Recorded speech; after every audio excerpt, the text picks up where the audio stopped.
Paul Murphy, Ministry of Education, Science, Technology and Innovation, the Program Director with the responsibility for the implementation of the Skills for the Future program. Gail Headley-Lowe, Intimate Hotels of Barbados, Executive Director. Gomel Alcott, Business Development Officer, Barbados Community College. Henderson Eastman, Executive Director, TVET Council. Anderson Lowe, Consultant Manager to the Competency-Based Training Fund.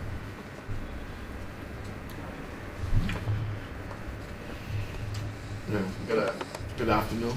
Thanks for coming. The Technical and Vocational Education Training and Training Council announces their following Competency-Based Training Fund competition. A full copy of this announcement is available on the fund's website. The TVET Council will make available funds in a competitive fashion to support interested partnerships of employers and training providers in Barbados to develop and provide occupational competency-based training aimed at improving the skills of employed and unemployed persons in the country. The deadline for applications for this competition is May 23, 2014. All private employers, public and private training providers, including private and public secondary and post-secondary institutions, may participate with their proposals in the competition. Regional and international training providers and employers that comply with the eligibility criteria can also compete for these competency-based training funds. Each winning proposal will receive funding from the Competency-Based Training Fund managed by the TVET Council.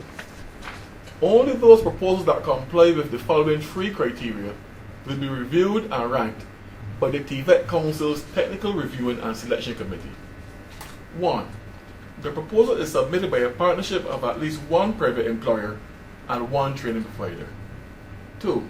The training to be provided is based on competency-based standards. And 3.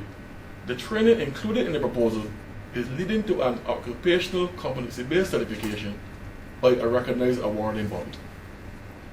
The following three criteria, although not considered necessary for eligibility, will be utilized to prioritize the selection if included in the proposal. And these are: A. The universe of workers to be trained under the proposal exceeds those working in a partner's firm and is clearly quantified. The CBTF, Competency-Based Training Fund, will encourage participation of sector associations and the merging of firms in partnership with the training provider. And C. The proposal includes a clear strategy of sustainability after the ending of the funding. All eligible proposals must include the following: a brief description of training issues affecting the employer's economic sector, the proposal's observable and measurable criteria and objectives and targets, an operational description of the key activities included in the proposal, the institutional implementation arrangements of the proposal, and the estimated budget and cost for training, a time-bound implementation schedule, and a sustainable statement. Project preparation guidelines and templates are available from the CBTF Management Unit or from the fund's website. Proposals should be placed in an envelope clearly marked Proposals for the Competency-Based Training Fund and submitted to the Management Unit no later than 4:30 p.m. on May 23, 2014. All winning proposals will be subjected to monthly on-site monitoring by the CBTF Management Unit to ascertain that the procurement, financial management, and environmental safeguards are being complied with. The physical and financial implementation progress of the proposal will also be monitored. Thank you. Okay, Mr. Lowe, at the end of this exercise, May 23rd, and then by June, when the panel has decided who will be awarded the funds, what do you expect to see in terms of the outcome with regard to the projects that will be implemented? What's your vision? The larger vision that we have, and that's on Monday at the fund, is to raise the level of training in the general workforce, to improve the level of certification, and thereby hopefully making us more competitive. We can take on the world, we can go out and compete, we can offer services that are world class in whatever occupation we choose to compete in. And we expect to have some good proposals from the hospitality sector, which is our main foreign exchange earner. We're looking to have some good proposals as well from our emerging sectors like health and wellness and stuff like that. And we're also looking to have, we should expect at the end of maybe over the 3 years, to have a vibrant renewable energy sector where we have a key number of players, good human resources, good skills, and to expand really the provision of renewable energy in the sector. So I'm looking at a general overall increase in the level of productivity overall, and the sustainability component therefore is to ensure that the programs that we've established continue to develop Barbados over the next few years and into the future. And with regard to the call for proposals, why have you decided to go that specific route? Is it for transparency? Is it to try and get as many people to apply or entities to apply as possible? Could you explain? But it's part of our marketing effort to get our message out. But this formal announcement officially says that we're here and we're basically open for business in terms of similar to a ribbon cutting session which a storefront has. We are our fund. This is our marketing effort, our milestone to say that we are open now. We are sending proposals, and you have a particular period for which to submit them in. It also gives the prospective participants key information, how to apply, when to apply, what the rules are, where to go and get relevant information, and where they can go to find additional resources that they may need. So that's the purpose really of this announcement, to officially announce that we are here and we are available. Yes, there's a transparency component as well because we want everything to be up in public. We want to give every training provider and every employer, large or small, an equal opportunity to participate in the fund. And this basic announcement is available. It's for everyone, and it's a public announcement for that particular reason.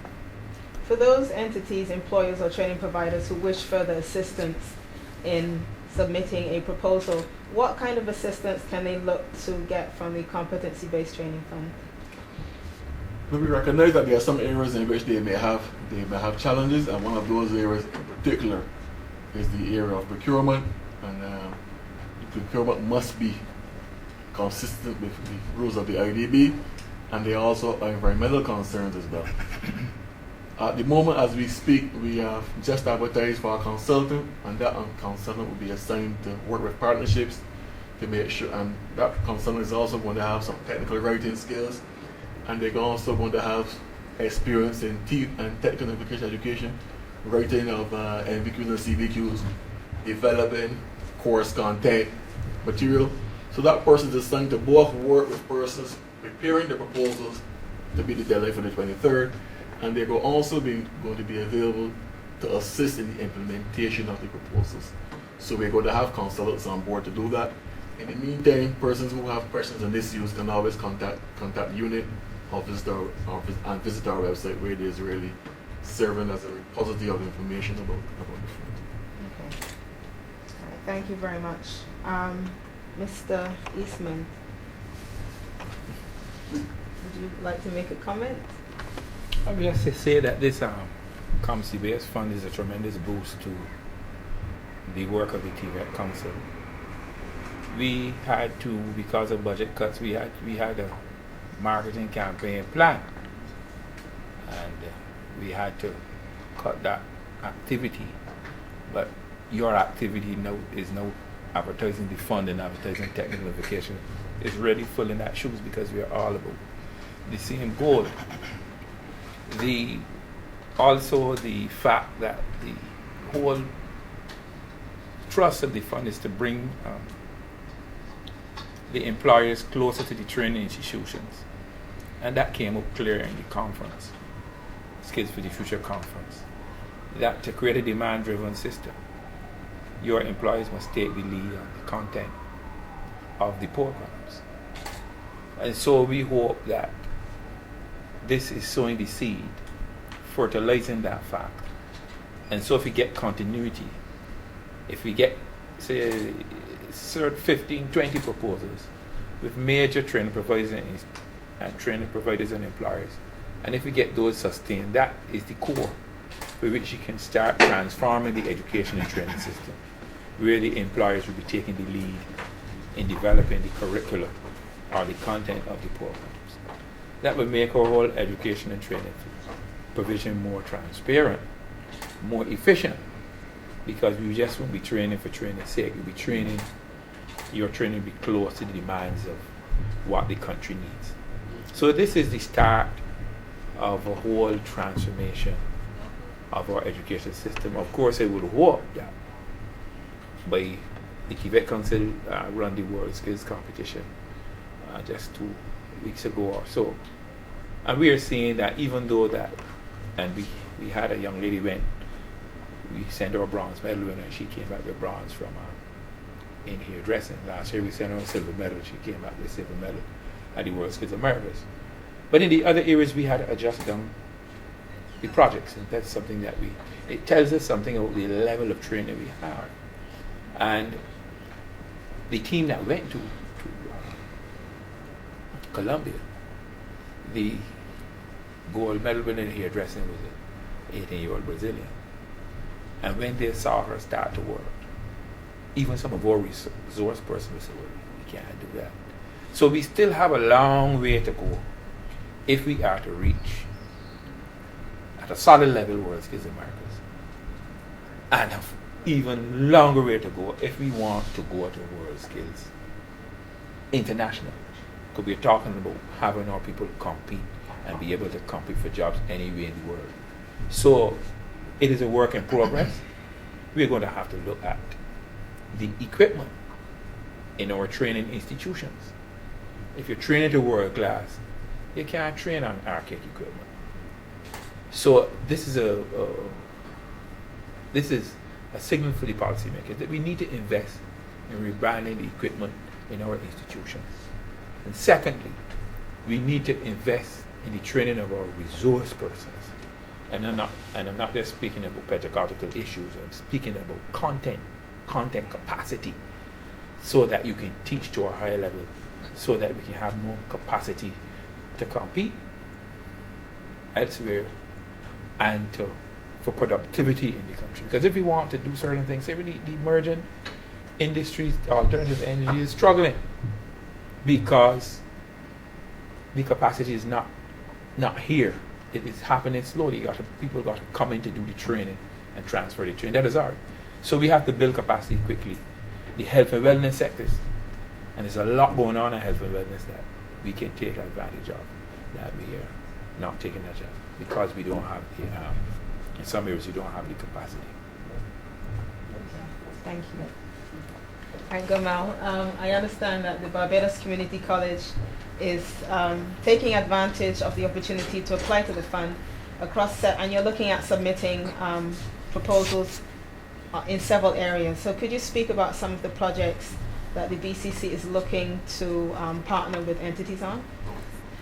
For example, we have at least 4 major projects we're thinking about, one of which is the alternative energy sector, which is a booming and growing industry right now in Barbados.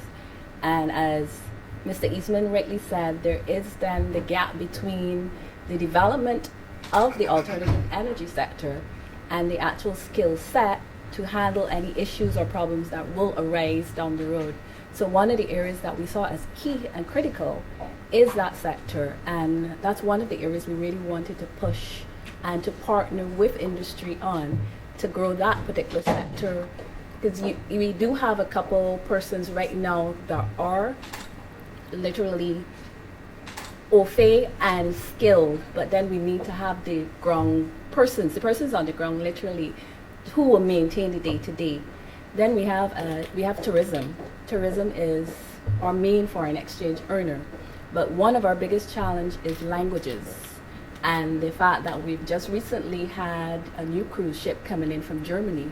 It means as the tourism authority and the tourism officials try to go away from the English and the American market, and you're bringing in the Portuguese, you're bringing in in terms of Brazilian and Portuguese, you're bringing in Spanish speaking persons as well from Puerto Rico and Miami. We need to at least equip that sector to be able to communicate, because that is an area we've been told by the Barbados Port Authority, for example, that you're getting off the ship and you want to get a taxi. How easy is it then for that taxi driver to communicate with you? give you an explanation about traveling around Barbados, and that you're understanding as the non-English speaking listener to really understand what that person is saying. So we looked at language as well as being one of the key areas that we needed to tap into.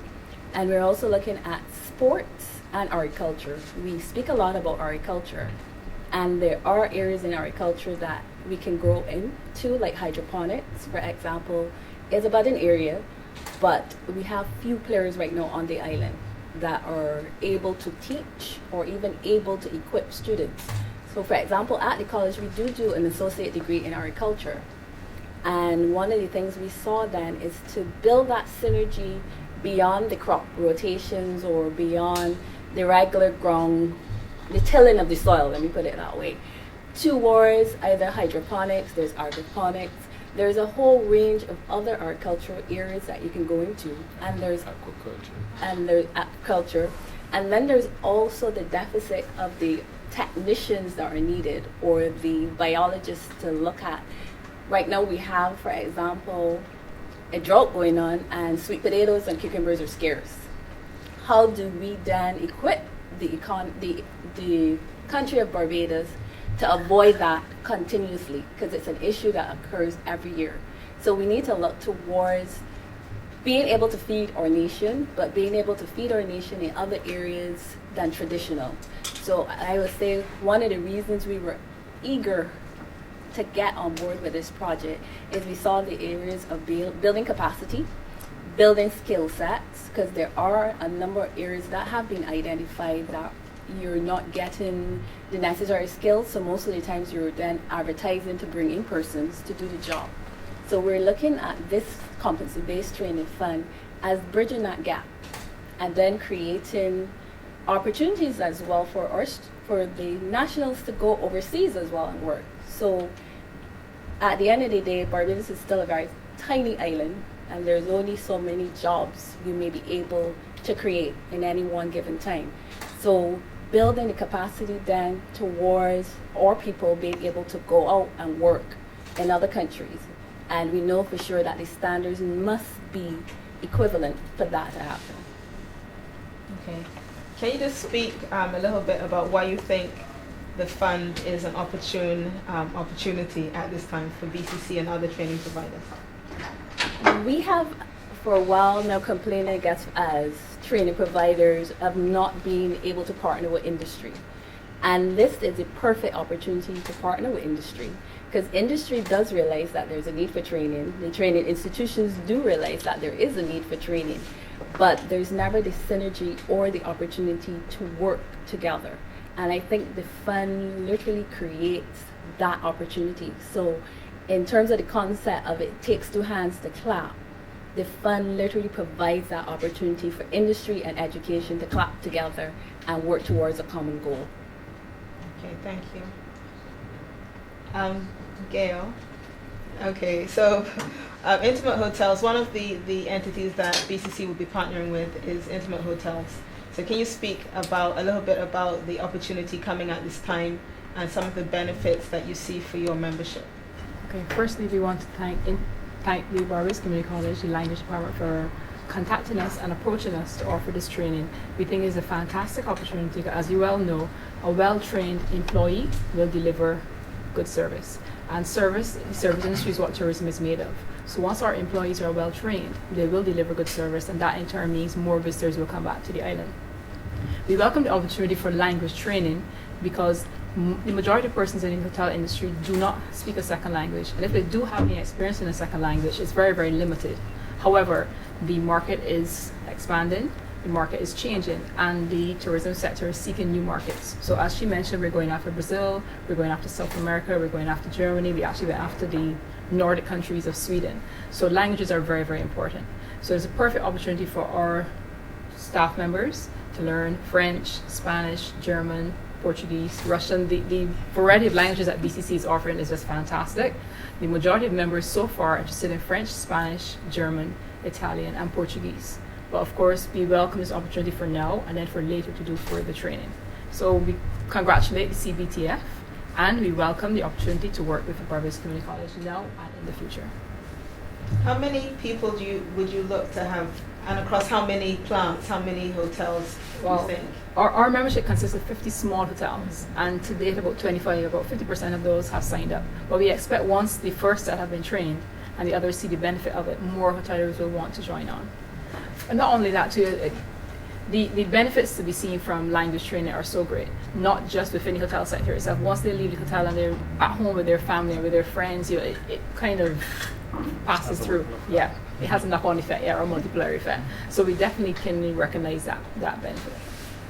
But I would probably say, I don't know, maybe a couple hundred. I just want to be grand in my estimation.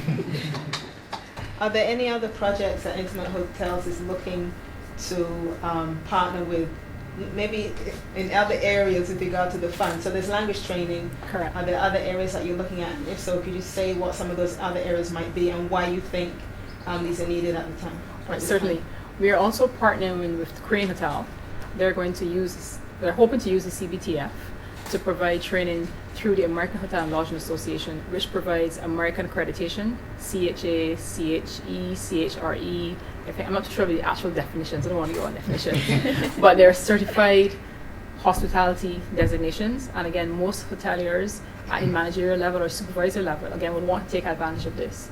It's a perfect opportunity for them to have a hotel designation. Many hoteliers may have qualifications, some may not. They've been experiential in terms of their years in the hotel industry, but using the CBTF, this gives me a perfect opportunity again to have that designation.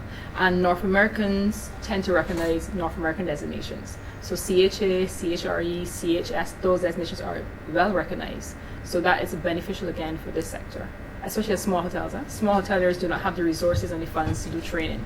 So this is a perfect opportunity for them to take advantage of this training and then become qualified. It develops their hotel and in turn passes on then to all the other staff members as well. With regard to the model, this is the last question. Yeah. With regard to the model that the fund is using in terms of having partnerships established, why do you think this is important, and what is its significance for Intimate Hotels in terms of partnering with an established training provider in order to train your workforce? Well, networking is key. We do not have the resources in-house. We do not have the resources financially or in terms of the human capacity. So this partnership, as Gamal alluded to, takes two hands to clap. So partnering now for the first time will allow us then future partnerships, and then in turn it lends to the overall efficiency of the hotel sector and then also the various departments that we are working with. Okay, thank you. Mr. Murphy. Okay, can I just hear a comment from you with regard to anything else you'd like to say, maybe in addition to what Mr. Lowe would have said regarding the call for proposals and regarding maybe some of the evaluation criteria you'd like to speak to, any advice or tips that you're able to share with employers and training providers in taking advantage of this opportunity? Firstly, I want to thank all of you at the table for participating and recognizing the importance of the CBTF. This has been long in coming. We didn't just wake up one morning and decide that we were going to have a competency-based training fund. We did actually have a number of precursors to this in terms of consultancies, many long hours working with the Inter-American Development Bank to conceptualize this concept with our partners here on the ground, TVET Council, the Ministry of Labor, and so on. So I'm extremely happy that we've reached this stage where we have actually issued a call for proposals. And the call for proposals has been done in the manner that it has been because, one, as we said, it has to do with transparency. We want to be able to say to every single business entity in Barbados that this is an open process. We want to be able to say to our partners in the rest of the region, maybe you should try it this way and see the benefits of partnering as a private sector with a training provider and seeing the opportunities there. But we also wanted to basically develop relationships which were not forced, but which came naturally. So therefore you have Barbados Community College reaching out to Intimate Hotels in a very natural way and not being forced by the Ministry of Education or being forced by TVET Council or the Ministry of Labor. And we believe that those natural relationships will last a lot longer than something that is forced upon them. And that's one of the reasons that we wanted to approach it in this manner. And we wanted to say to the business community that every single business entity has an opportunity to participate and benefit from the resources once you're willing to take the time, willing to make the effort to be part of the call. As they say in the lotto industry, you don't have a ticket, you don't have a chance. So therefore, if you don't submit a proposal with a partner, you really don't have a chance of gaining from the resources. And that's one of the reasons that we wanted to do it this way. And we recognize, one, that there is need for training by employers, but secondly, that our training providers really need to up their game. They need to, one, develop their content and their pedagogical skills, and they also need to recognize that it's not about take it or leave it approach in terms of training, but what is it that you require as a private sector entity? What is it that we can deliver that will help you to improve your business competitiveness and so on? So therefore, that's basically the crux of why we wanted to use this approach as it relates to the competency-based training. Okay, thank you. Don't move yet. I want to ask a couple of other questions, if I can, with Mr. Lowe regarding the expectancy in terms of the number of applications to the fund. Can I say something about criteria? Yes, Yeah, yes, yeah, please. if I Sorry. don't mind, sorry. Hold on. Yeah, my apologies. In terms of the criteria, it may look as though it's very involved, but there's a reason for setting it out in the way that we have where we want you to be able to justify what's the reason, why am I having this training. That's important. If you don't know that, I mean, it's going to be a lost cause in my view. So therefore, it's going to be important for you to be able to justify and have a rationale for why you are proposing to have the training. And on the training provider's side, they must not see this as an opportunity for operational financing. And this is not about that at all. This is about being more competitive and being more relevant to the needs of Barbados. And I think that is why the criteria is set in the manner that it is. And I think that from both the private sector side and the training provider side, they need to recognize the importance of that. Okay, sorry, Mr. Love, one question. You may have answered this before, but I just want you to go through it step by step.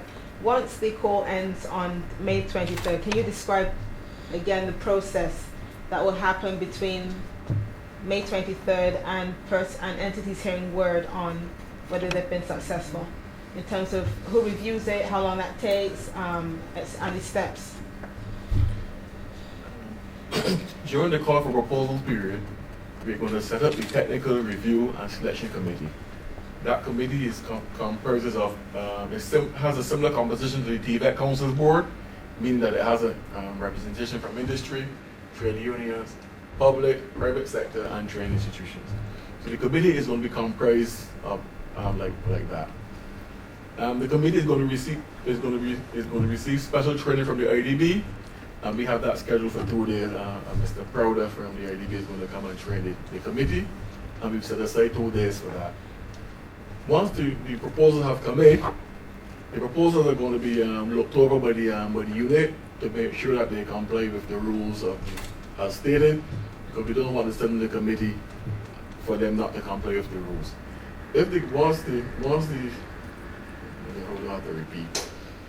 Once the submissions comply with the stated requirements, then they will be forwarded for the committee for them to make the selection.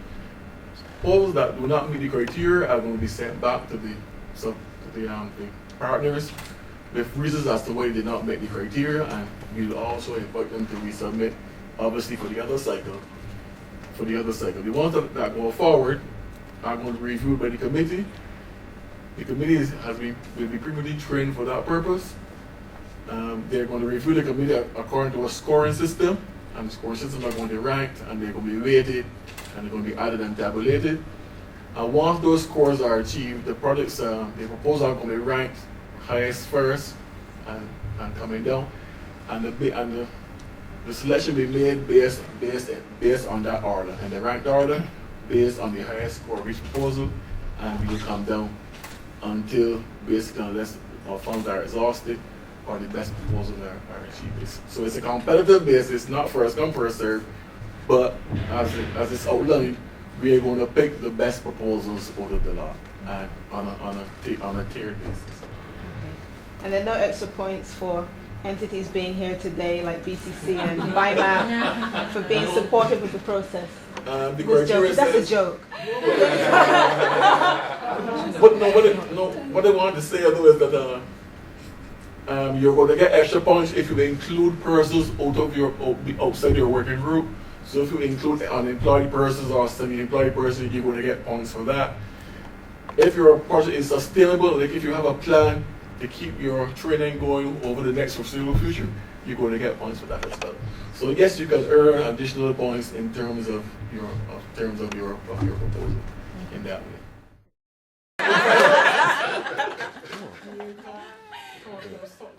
Hey, go right ahead. Just go ahead. You gonna look at her eyes? No, that's worse. It can't be. You lick your hands over. Okay, yeah. Right, you gotta do your wash and No hand over, she actually takes it from you. You want to take it? So they're taking One of them. Go, Mr. Law. That's the one. Go now, yeah. yeah. Yeah, good. Okay, stills now. Awesome. Let's get it running. Oh, stills now? Yes, please. Cool.